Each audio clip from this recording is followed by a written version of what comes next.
مالک بن عوف کے اشارے پر وہ اٹھا اور مالک کے پاس آ گیا۔ تم پر اس کی رحمت ہو جس نے تمہیں پیدا کیا، بوڑھے نے کہا، اور وہ دیوتا تمہارے بچوں کے محافظ ہوں جن کی تم پوجا کرتے ہو۔ تم محکومی اور غلامی کا مطلب نہیں سمجھتے تو مجھ سے پوچھو۔ میری 4 جوان بچیاں مسلمانوں کی لونڈیاں ہیں اور میرے 2 جوان بیٹے مسلمانوں کے غلام ہیں۔ وہ تیغ زن اور شہ سوار تھے، لیکن اب انہیں تلوار ہاتھ میں لینے کی اور گھوڑے پر سوار ہونے کی اجازت نہیں۔ ہمیں گھروں سے نکال دیا گیا ہے۔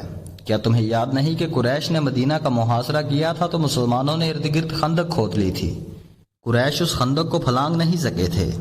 پھر اس قدر تند و تیز طوفان آیا کہ قریش جو پہلے ہی بددل ہو چکے تھے بکھر گئے اور مکہ کو واپس چلے گئے۔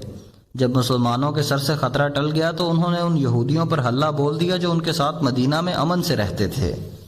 ان یہودیوں کو انہوں نے قتل کر دیا اور ان کی عورتوں کو اور ان کے بچوں کو آپس میں بانٹ کر انہیں لونڈیاں اور غلام بنا لیا۔ اے بزرگ، قبیلہ ثقیف کے ایک سرکردہ آدمی نے بلند آواز سے کہا، اگر تو یہودی ہے تو کیا ہم نے غلط سنا تھا کہ تیرے قبیلے نے مسلمانوں کو دھوکہ دیا تھا؟ تم نے جو سنا درست سنا تھا، بوڑھے نے کہا، ہمارا دھوکہ کامیاب نہیں ہوا تھا۔ ہم مسلمانوں کی پیٹھ میں خنجر اتارنا چاہتے تھے لیکن قریش پیٹھ دکھا گئے۔ مسلمانوں کو دھوکہ دے کر کمزور کرنا ہمارا فرض تھا، لیکن مسلمانوں کی تلواروں نے ہمیں کمزور کر دیا۔ تو جو بنی اسرائیل سے ہے، کیا ہمیں اکسانے آیا ہے کہ ہم مسلمانوں سے تیرے قبیلے کا انتقام لیں؟ ثقیف کے قبیلے کے ایک سردار نے کہا۔ ایک اور ضعیف العمر شخص اٹھ کھڑا ہوا۔ اس کا نام درید بن عثمہ تھا۔ اس کا نام تاریخ میں تو ملتا ہے لیکن یہ پتہ نہیں ملتا کہ وہ قبیلہ حوازن سے تھا یا قبیلہ ثقیف سے۔ خاموش رہو، درید بن عثمہ نے گرج کر کہا، ہم بنی اسرائیل کے خون کا انتقام نہیں لیں گے۔ کیا تم ابھی تک شک میں ہو؟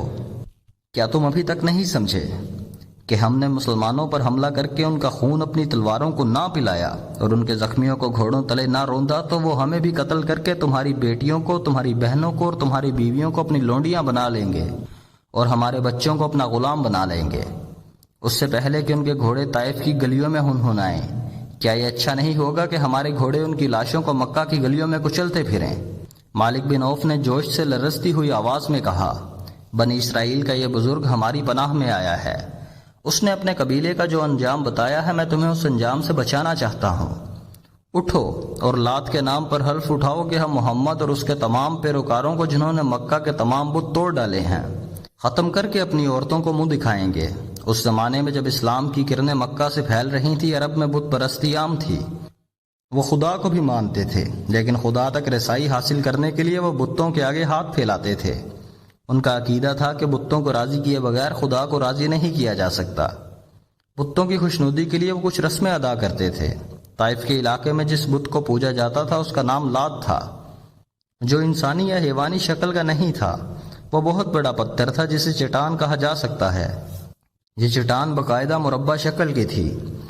بعض مورخوں نے لکھا ہے کہ یہ مربع شکل کا قدرتی طور پر بنا ہوا چبوترا تھا جس پر شاید کسی زمانے میں کوئی بت رکھا گیا ہو، لیکن طلوع اسلام کے دور میں یہ صرف چبوترا تھا اور ارد گرد کے قبائل اسی کو پوجتے تھے۔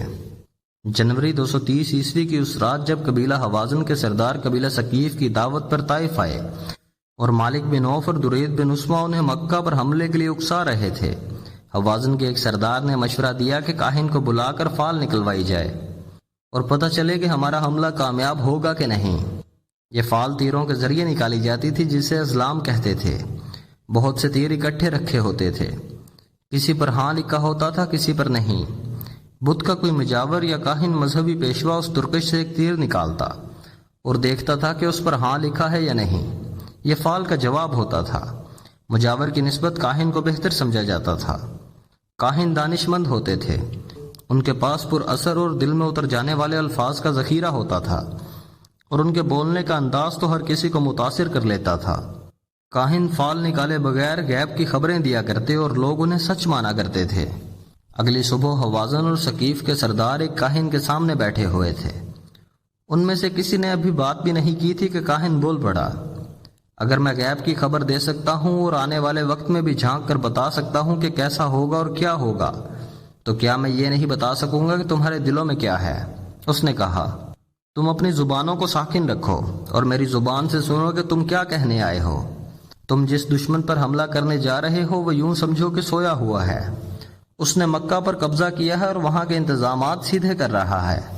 وہ اپنی بادشاہی کی بنیادیں پکی کر رہا ہے۔ مکہ میں اس کے دشمن بھی موجود ہیں۔ ہر کسی نے محمد کا مذہب قبول نہیں کیا۔